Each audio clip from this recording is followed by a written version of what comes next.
The Circle of Knowledge podcast is brought to you by Amplified Minds, helping entrepreneurs and professionals achieve their goals and aspirations by sharing a wealth of knowledge to you, our community of achievers.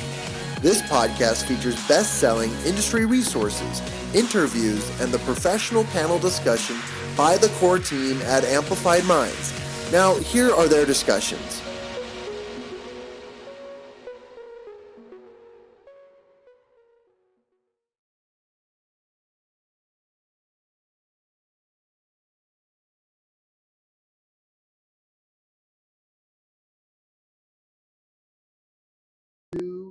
One. Hey, everybody, welcome back. This is your host, John Kovacs Jr. of the Circle of Knowledge podcast, also president of Amplified Minds and founder of the Champion Circle. Today is an exciting conversation, and if you're joining me online live, I appreciate you. I love you. I thank you. And we're going to have some good discussions. But today, the Circle of Knowledge podcast, as you all know, is where we like to talk with industry leaders, absolute incredible professionals, mentors, and coaches and speakers all over the world. We get the knowledge that people know and have learned and have experienced from every corner of the world, and together we share that knowledge. But without action, that knowledge is useless. So on this show, we give you a lot of knowledge. We let you obtain that knowledge, and then we challenge you to take action. So welcome to that show, and we appreciate you. Today, joining me is an awesome individual who I'm getting to know, and we're connected in every circle. It's amazing. But I'd like to welcome to the show Davey Williams. Davey, thanks for being on the show with me, man. Dude, thank you for having me, and our gratitude to technology for finally deciding to cooperate, because I really don't want to have to put my foot up Zoom's backside. So awesome to be here, brother. Dude, I love it. And it's funny. We use Zoom every day, but for some reason, it's funny. I had 16 individuals on Sunday waiting on a Zoom call for me. And for some reason, Zoom forced everybody to update their browsers. And a lot of these guys were in education, and they need like admin permission to update. Yeah. Everyone's moving to their phones. It was wild, but I'm so glad to have you here. And dude, I'm excited to talk about these methodologies and the technologies that you've come up with. I'm pumped to talk about this, but to give everyone a little bit of background, I just want to share a little bit. Now, I'm not going to read too much of this. I want him to talk about himself. But as we've been connected through our good friends, Eric Swanson and Brian K. Wright, who've all been on our show. He's also connected to our good friend, Manny Wolf. This is a great group of people. And you guys, I wouldn't bring him on the show if it wasn't great, but I'm super excited to introduce and get to know Davey better. Just a little bit of information, you guys. He's a golf pro specializing in golf psychology. And because of that, he got into the business after a decade of being in professional development and speaking. He's got copyright processes called a CSure, which I'm going to let him get into that. I'm super excited to learn more about that, which is for both lifestyle and golf. And I just admitted to Davey, it sounds like I'm going to be a client of his sometime here in the near future. Out of all the years I've played golf, you'd think I was better. But I love the social aspect of the sport, and it's just so much. But guys, Davey spent over 15 years in leadership roles. It's pretty incredible. Just like me and just like any other great leader out there, he's made a lot of mistakes. And that has allowed him to build some incredible concepts, including this CSure concept, which I'm going to allow him to tell about his story and a little bit more about that.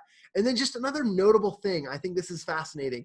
He is also an MD of Empowered Fathers in Action. And that I mean, if it boils down to golf, that's great. But at the end of the day, dude, you're making the world a better place. I'm so happy to have you on the show and to talk a little bit more about all these things that we get to share knowledge with my listeners. So Davey, man, take a few minutes here. The stage is yours.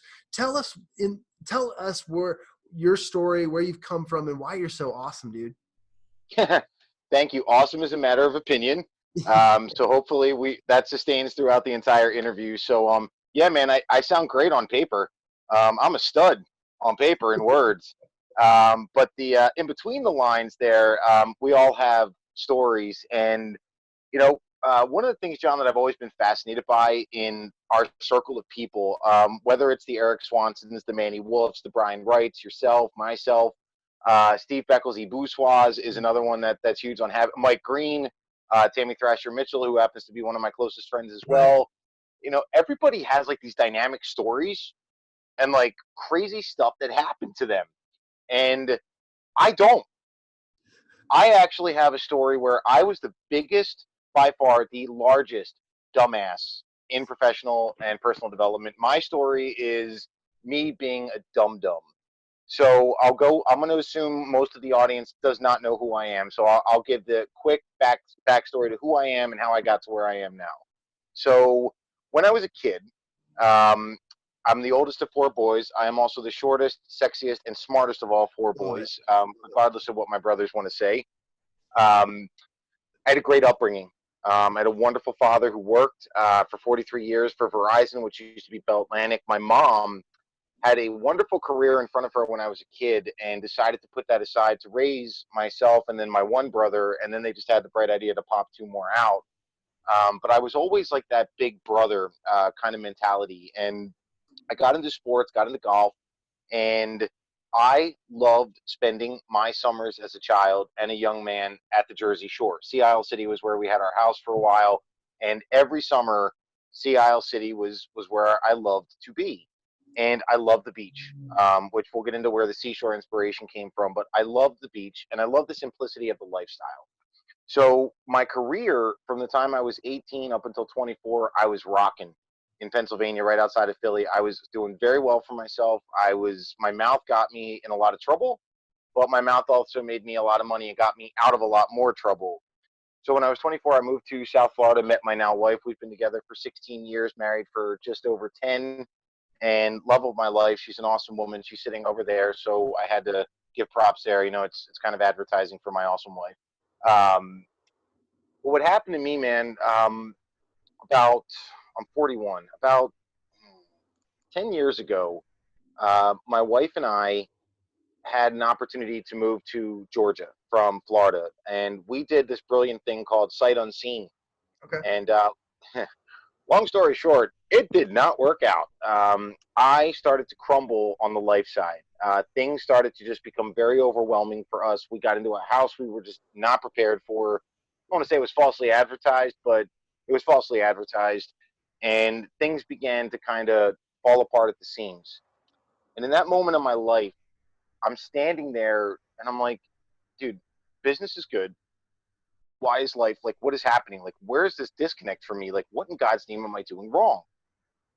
And the seashore, for those of you that don't know what the seashore is, the seashore is my copywritten concept that I originally brought into business. And it was clarity, commitment, and control. There were three C's at that time in the seashores: clarity, commitment, and control. And we could take everything that was a problem in business and I could solve the problems and simplify how we could move forward in business. And then life falls apart, and compassion and consistency became the seashore lifestyle. So I went from being a business model to what saved my life. Because someone like me, with the personality that I have, the success that I've had in business, that was a big pill to swallow, a huge pill to swallow at that point. So compassion was something that I had to really work on. And dude, I had a little bit of a, not a breakdown, but like I had a visualization moment where I'm realizing that life is falling apart at the seams. I could lose my marriage. I've already lost my house. We lost our car. We lost our dog. I mean, like, lost, lost, lost, lost, lost, lost, lost. So how do I turn that into a gain? My bright idea was, let me stop working for other people and work for myself by myself. That's the winning scenario here. So I launched the Seashore Lifestyle as a coaching platform, and it didn't work. And the reason it didn't work is because I had the wrong idea. See, I went by myself for myself, even though I didn't mean for myself, like selfish. I thought I could do this all on my own, and I felt that that was the proper path. And then as years passed, I realized that was not the right idea. And just because I had a problem with people in my career above me at times, I didn't have anybody above me to worry about now. Now it was a matter of a chain link. So many people try to extend their chain link in their circle, but you can't do that if you don't have a full steady chain yourself. That's like trying to drop an anchor off a ship and one of the chains is rotted, and well, good luck. The ship's still going to float out to sea. So I started to get connected with people like Brian Wright. Actually, I met a lot of people through Eric, And I've always given Eric gratitude for the introductions that, were made and the people that I have in my life now, because some of them are my closest friends. Brian Wright is one of my best friends. Brian and I go back and forth every single day. So it became a matter of alignment for me. And a couple years ago, a gentleman by the name of Chris Salem. I don't know if you guys in your audience know Chris. Chris actually happens to be an even closer friend of mine. He's like my big brother. Chris and I met 4 years ago, and I had a conversation with Chris, and he's like, dude, sounds like you've got everything figured out. I said, oh, I know, man. My conviction is something else. And I've got the world by its balls right now. Absolutely, I've got this figured out. And he's like, yeah, but you don't. And I'm like, but I do. Like, I'm figuring it out. Life is going in the right direction. Like, he's like, there's a lack of alignment. So what Chris did is took me under his wing and helped me with the CSure. And what we did is we kind of put a blend together of his Prospreneur and sustainable success and my CSure concept. And inadvertently, we just kind of got molded at the hip at that point. And what ended up happening out of that, Chris and I did a lot of collaborative coaching. We still do, as a matter of fact, which I'll touch on with Empowered Fathers in Action. But we started doing some collaborative coaching. And I realized that I had the chain that was missing. I had the link. And Chris was that link at that time. And we started doing collaborative coaching together. We were both doing our thing. Chris was very much more driven for business and consulting. I was more the rah-rah guy, get in front of an audience, get them fired up. But when they run through the brick wall, to understand what's on the other side of the brick wall. And we had a really good partnership, Chris and I. And a few years ago, he said, we were at City Summit, and God rest Ryan Long. God rest his soul. We were at one of his venues in LA, and Chris and I were sitting there next to each other, and we keep seeing like all these people with nonprofits, and I'm like, we should do something like this. And he's like, yeah, it's awesome. What do you want to do? I don't know. Like, let's just do a nonprofit. Well, a couple months went by, and he gives me a call, and he's like, hey, did you hear my interview on the radio show with this guy, Joe Cohen? I said, yeah. He's like, I think we've got the idea for the nonprofit. We're going to do Empowered Fathers in Action, because Chris has a story with his dad. Joe had a story with his dad. And I'm like, all right, cool. There was one thing that was a challenge for me with that. I'm not a dad. So I'm like, you sure you really want and he's like, absolutely, dude. Like, absolutely. So Joe and Chris kind of put the infrastructure together for Empowered Fathers in Action a few years ago. And I came in as the managing director, and I'm still a partner with the organization. And my role was very simple. You see, Chris and Joe have stories. So fatherhood is like extremely important to them. But I also have a sincere fascination with fatherhood, because I have a phenomenal dad. So the stories that they've shared, I see the other side of what having a great dad and just making stupid choices can do. And that is how I got involved with Empowered Fathers in Action. And last year, Chris was very humble about this, and I always give him gratitude. He took a back seat, not a back seat, but I let Chris do his thing, and I took over all of the operations with the FA and ran the nonprofit. For those people that may not be clear, a nonprofit means no profit. So I spent last year helping build this organization to the point that in January of this year, I was able to pass the torch back to Chris. Now, I'm still involved. I still work with the organization. I'm still the managing director. I built with Chris and Joe most of the programs that we have. And what happened with EFA, again, with that chain link, I was the missing link in their chain. They filled a link in my chain, and now EFA is spreading its chain links out. So we've got ourselves involved and partnered with an organization called Dream Smart Academy, where they do this really cool thing with behavioral superpowers, a lot of really neat things. And I developed a facilitator program for us where we take people through my coaching with Chris, but instead of them paying us, it's a donation to our organization to help us spread awareness and stuff like that. So that's the professional side. Now the golf side. At 39 years old, 2 years ago, I had this brilliant idea that I love the beach. I loved what I was doing. I love speaking. I love helping people. And I missed golf. And when I was a child, my dad tried to get me into golf. And you can appreciate because you're an avid golfer. We were talking beforehand, so this is one that'll really resonate with you. So here's me, this pompous little tool of a teenager, and my dad, who's a conservative Republican Clint Eastwood doppelganger with the patience of, I don't know, like my pen cap.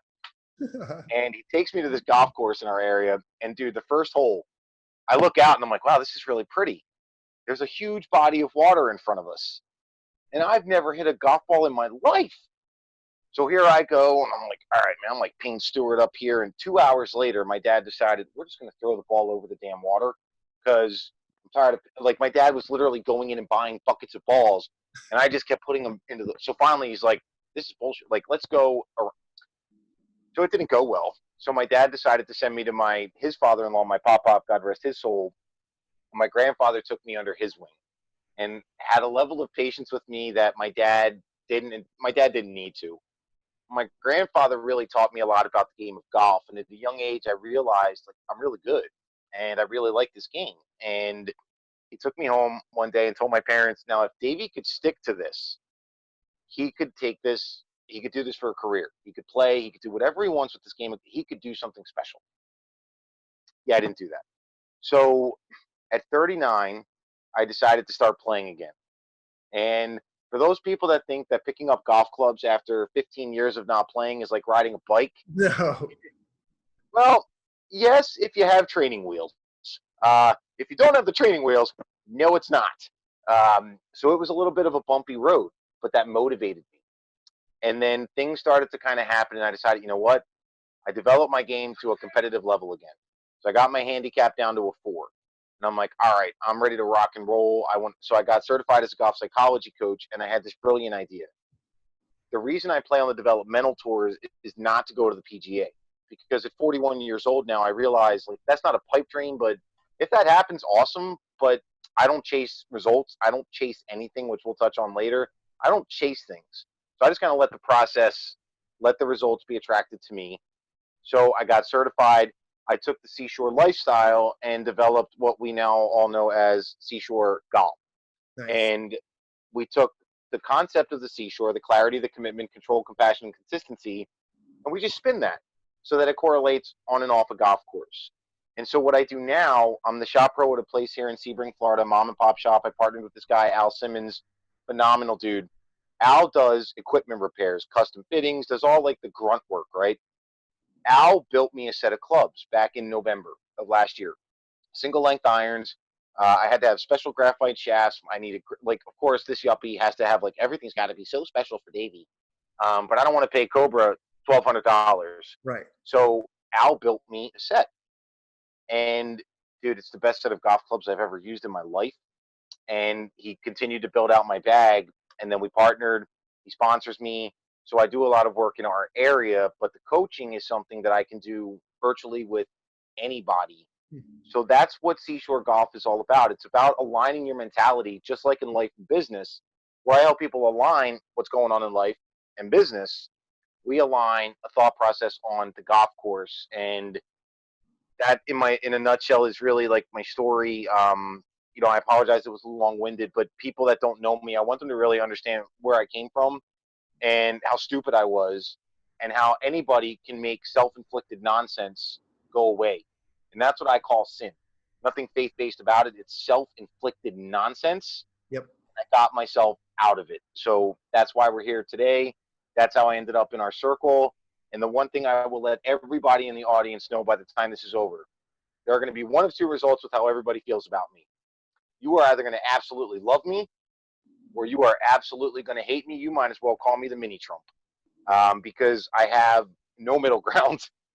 People are either going to dig it or they're not. So I'm excited for that challenge to see if we can weigh the positive in our corner versus the people that are like, what the hell are you doing bringing this guy on your show? So I love it. I love that backstory, man. And I'm glad you took the long-winded approach to give everyone that background, because at the end of the day, you know, I said, like, golf, if we end on golf, that's great. But with what you're doing with these organizations and what you've built, that to me is the knowledge we're sharing with people. I absolutely love that. And I wanted to share, just to relate with you before we move into the next topic, is, you know, I too, like, I spoke at a speakers competition last year. And that's actually where I met Eric Swanson. He was one of the judges. We got to become really good friends, and I love and respect that man and honor him every time I can. And while I was there, I realized, I moved on to the final four, final five people given in the presentations finals. And I realized something. I was like, dang, I must have a really good life because I've got no traumatic story. These guys are, and like, Yeah. with all due respect to them, they've faced, depression, rape, psychological defects, like Yeah. amputation. And I'm like, dude, my story is about when I was 8 years old, backpacking in the Wind River mountain range with my father. Like, my story is just pretty simple. So, I mean, we can be grateful, but at the same time, your story is beautiful because it's the change you made when you recognized how far you had gone from where you Yeah. could be, and that saved your marriage, it saved your family, saved people around you. And I absolutely love that and honor that. So, tell me a little bit more, as we've kind of gotten into the weeds a little bit about CSure. Uh, um, what does it take for an individual? And let's talk about this embracing change concept. What does it take for the individual to begin to embrace change so they start making those, those methodology adjustments, those attraction adjustments, and the mentality Yeah. adjustment? So what I'm about to say is going to knock some people right off of their chairs, but I need everybody to hear me out when I say this. Change is not an action. Change is a byproduct of the process. Hmm. Change is a byproduct of aligning a mentality and a methodology.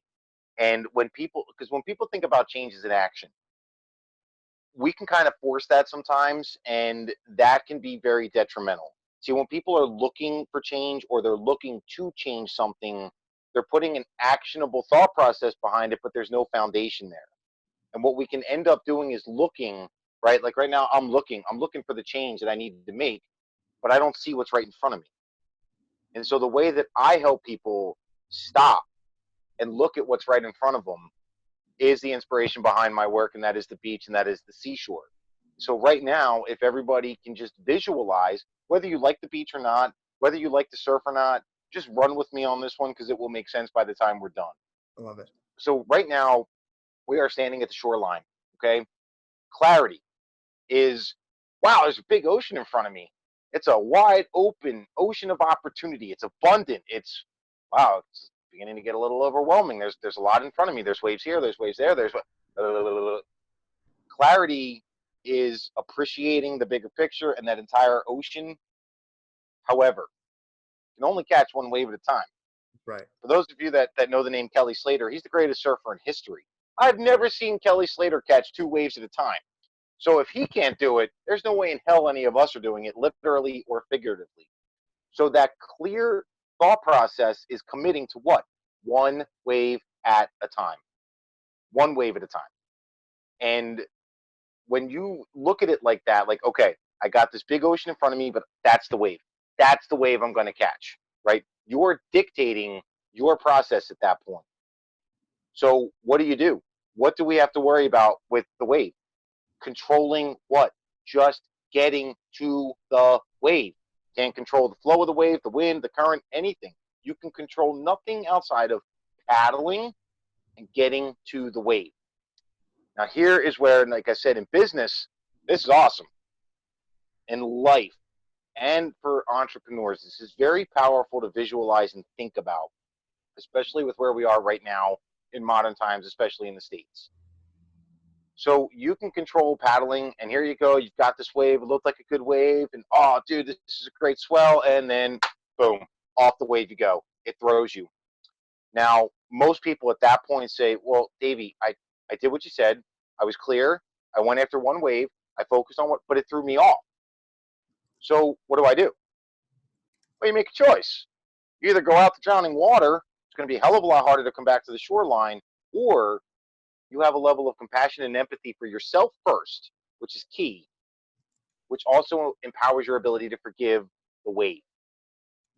And at that moment, when you forgive the wave, when you forgive yourself, you don't go out to drowning water. Bring yourself back to the shoreline. And consistency is about doing it as many times as you need it. I always used to say do it every day, twice on Sunday in business, but you do it as much as you need it. It's cyclical. And it is a reminder that the only thing that we can do is focus on what we can control, and that boils down to our choices. And choosing to look at change as an action can be very challenging for people. It can be very challenging. So when we think about change as a byproduct, it's going to happen, Mhm. right? The more waves you catch, the more people you're going to attract in your circle. The more waves you catch, the more business you're going to accrue. The more good things are going to start to happen in your life, in your business. The more things are going to correlate on a golf course. But it all starts with a clear foundation, because without that, what the hell are you committing to? You can't commit truly to anything without clarity. And you can't control anything if you're not clearly committed. And you can't stay in control and committed if you have zero compassion. And at that point, going out to drowning water creates redundancy, and that's the antithesis of consistency. Big difference between redundant and consistent. Right. So change to me, bro, is not an action. It's a byproduct of the proper thought process aligning with the mentality and methodology kind of coming together in a beautiful, harmonious little date there, bang banging into results. I love that. I absolutely love that. And I love those examples because, again, yeah, one of my favorite books, and one of the books I have when we lead mastermind groups, or when we bring in coaching groups, we always tell people to read Gary Keller's book, The One Thing, because we focus on one thing at a time. And I love that principle. And you can read the first chapter and be good because like you get it, right? But Yeah. yeah, you're absolutely right. Your explanation was perfect, and I love that. But change. Oh man, I love that definition of change. I love that definition of change because that is what everyone's missing out on. Everybody has this problem. Everyone thinks change is boom. I've got to do 1, 2, 3. They got these lists, and that's what Yep. complicates the problem. And I think you've nailed this. This is not rocket science. This is mastery. This is self Yep. mastery. I love that. If there was a challenge that you could share with my listeners, something you would tell them that you would love for them to do, a challenge that we can issue, because all this knowledge, we got to take action on it. And action is, in this regard, I love this concept of what we're talking about. What's something that you would challenge my listeners to take action on? All right. So something that I've done in the past, and I'm going to challenge any and everybody to do this, no matter where you are with your level of success, happiness, whatever it is. I want everybody to think again about that shoreline that we were standing on. Now, I am a beach lover. I'm a tree hugging eco nut, so I'm not a fan of garbage at the beach. But here's what I want everybody to do. I want everybody to take, I don't know, take an hour. We'll go the easy route here. I hate that word, but we'll go the easy route. Take an hour today. And I want you to think about all of the negative shit that's in your brain. I want you to think about all the negative things that are irritating the living hell out of you right now. Not in the past, right now. Because here's what's going to happen. When you start thinking about what's aggravating you now, you're going to start to backtrack a little bit. And this is kind of like a backdoor pathway to getting to the root cause of limited beliefs and a limited thought process. Now, I want everybody to put as much baggage within that hour into a big black virtual garbage bag.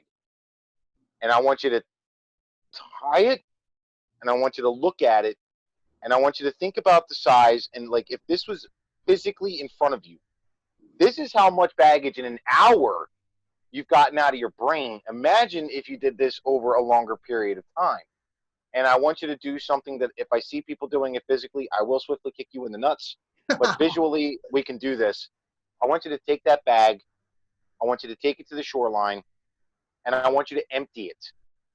Because here's the beautiful thing about this visual analogy here for people. You dump that baggage out, it's going to go out to sea. Oh, the sea is really good at bringing stuff back. But let's say you're somebody that's got a pretty heavy load and you dump that all out, you feel really good about yourself. Well, as time passes, those challenges, that things that irritated you, things that are impeding your progress are going to come back, but they're going to be one bottle instead of an entire trash can of bottles and cans and garbage. It's going to be one. It's going to be what? Manageable.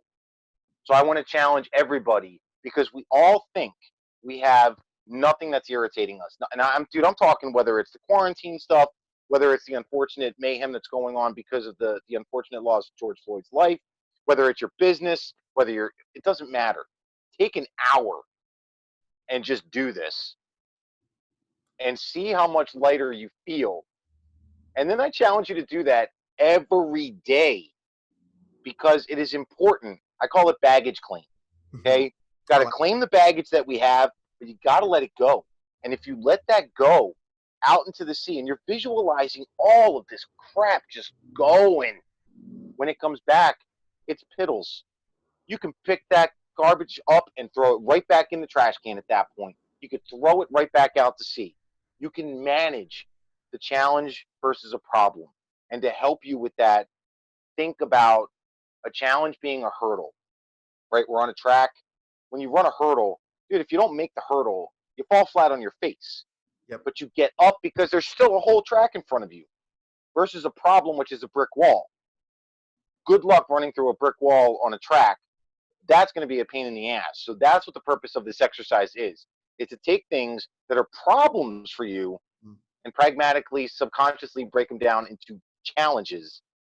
And I guarantee everybody, I can give you my word on this one.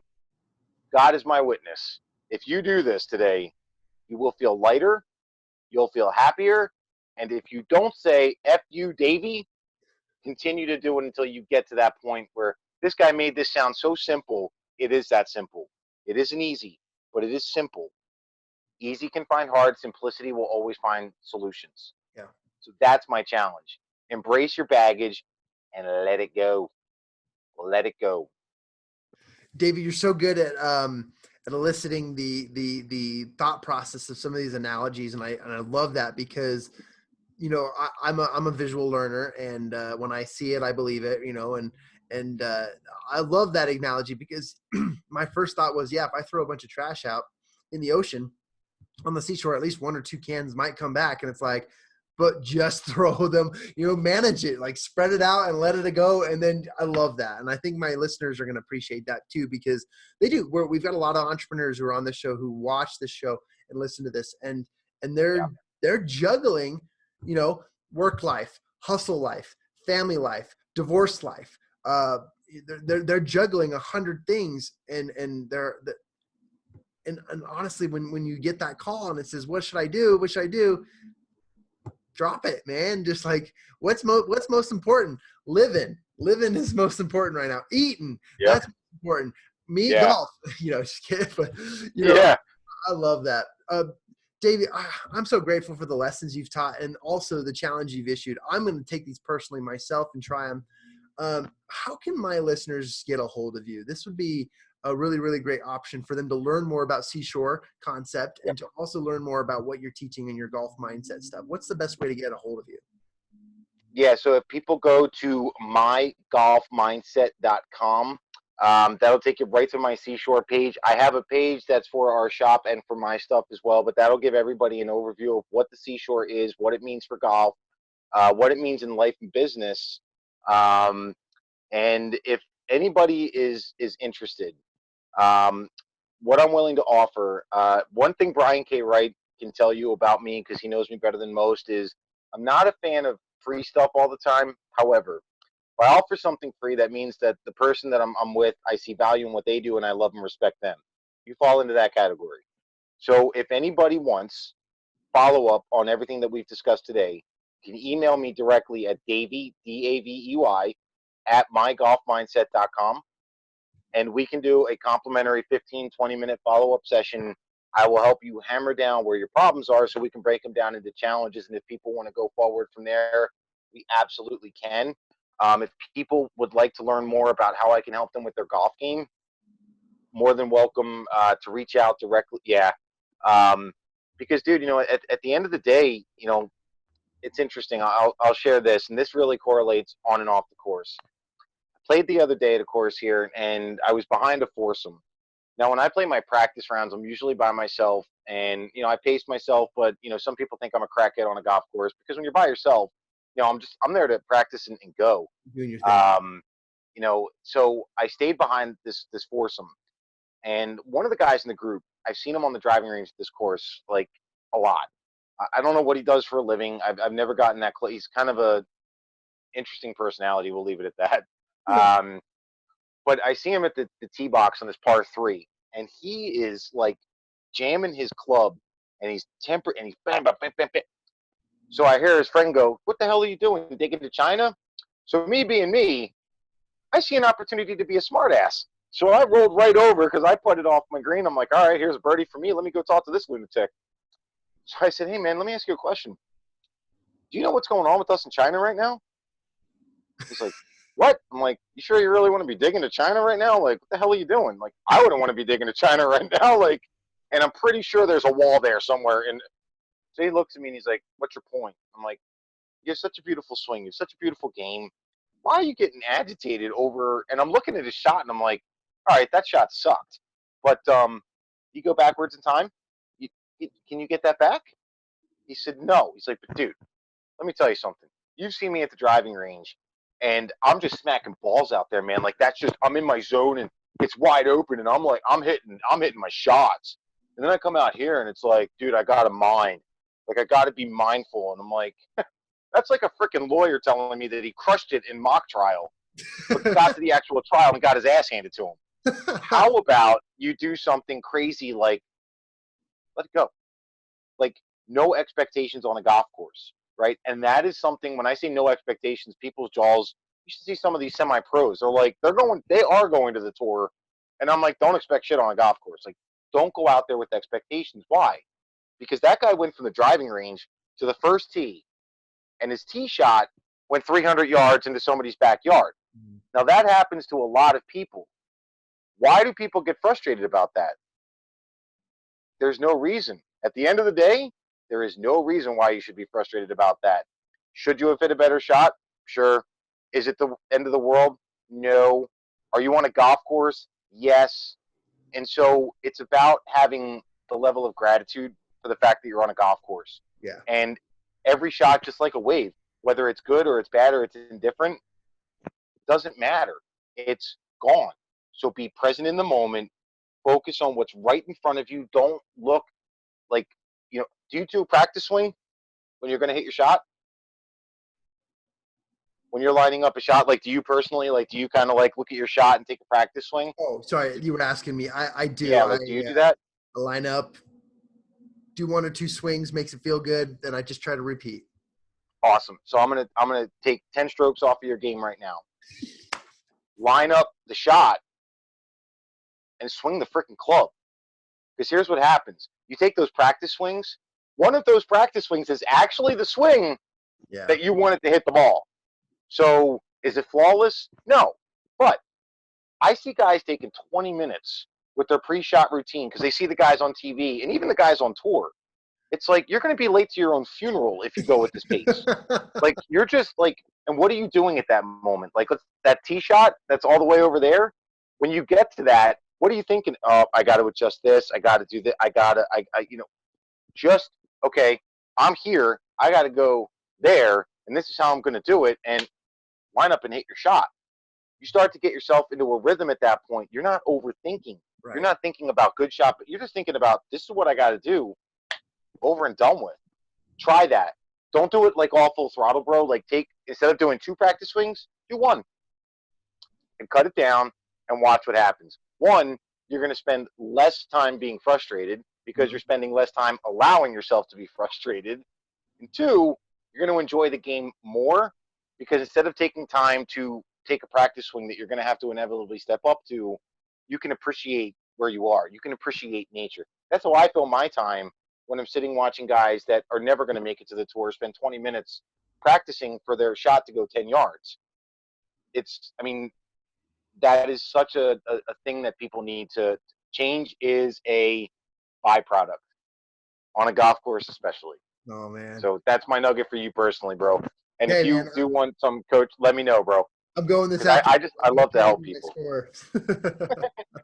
I'll wrap up and say this, Davey, and share thanks with you. I went golfing with my brother a couple of weeks ago. We brought our wives with us, and it's funny because we well, you probably know where this is going, but But you know, we're out there playing, and the girls decided to just sit in the cart and, you know, chat while we were golfing. And I was like, this is cool. I'm out here with my wife. This is fun. We're having a good time. I get in the cart, I put my arm around my wife, and I said, isn't this great? She goes, no, you suck. That was bad. And I'm like, yeah, but I'm out here golfing with you. And she was just like, no. We're not paying money if you suck like that. So it was a good old time. It's like, I'm not bringing her anymore because I gotta have my game and I gotta have some fun. But mine doesn't golf. She doesn't golf. She goes with me sometimes, and she's awesome because she'll do like my videos and like take cool. pictures and stuff for our website. But if I have a moment, like there are times like I'm not perfect. Like I may have to kind of compose myself for a minute, but if she sees my face, she's taking my ass to the seashore. Yeah. And when my wife is taking my ass to the seashore, okay. Yeah. All right. Like, okay. Oh my God. She's all, I mean, dude, it's a fun experience. I mean, I'm blessed because she tolerates me. I mean, there's obviously something wrong with her if she tolerates me the way she does. You know, golf is something that's really cool, something that I'm looking to incorporate into EFA, you know, do some father-son tournaments. Cool. But there's such a correlation, even if people don't golf, the visualization and the simplicity in what seems so complicated in the game of golf can so correlate in life and in business. And it's just a simple way for me to get through to people, work with people. And, you know, if we start dumping that baggage on and off a golf course, we become better human beings. Yeah. And that's what it's all about. It's not being a better golfer. It's just being a better person as a byproduct and really just allowing your thought process to shift to let change be that byproduct that we spoke about. I love it. It's been an honor, bro. Hey, Davey, thanks for being on the show. And just to share some praises with you, I appreciate all you're doing in the world. And thanks for sharing and taking that aspect of change and teaching others and helping others. I'll make sure and blast this out to the world, but I'll have all of the information for y'all, my listeners, to get a hold of Davey. To go to his website, www.mygolfmindset.com. And you can also reach out to him individually to get that very generous consultation. I very, very appreciate you offering that to my listeners at davey@mygolfmindset.com. And I'll make sure that that's in the show notes. You can find us on any podcast channel, including iTunes, Apple Podcasts, Spotify, or Google Play. And you can also find the Circle of Knowledge podcast on YouTube. We have our own YouTube channel. And you can find that by looking up John Kovacs Jr. But Davey, thank you, man. I appreciate you. I look forward to improving my game, but also improving my game with you, brother. I'm looking forward to our friendship and growing this, and we'll be in touch soon. And I just look forward to honoring you and what you're doing, man. Amen, brother. Love what you're doing. Keep crushing it. Thank you again for the time, and thank you to your audience for tolerating me for almost an hour. God bless everybody. Go take a pill if you need to with me. Hey, Valium and Xanax are highly recommended after a session with Davey. I was gonna say if that was the process. Oh, love it. We saved that till the end. There you go. Awesome, everybody. Well, thank you very much, and we appreciate it. This has been another episode of the Circle of Knowledge podcast.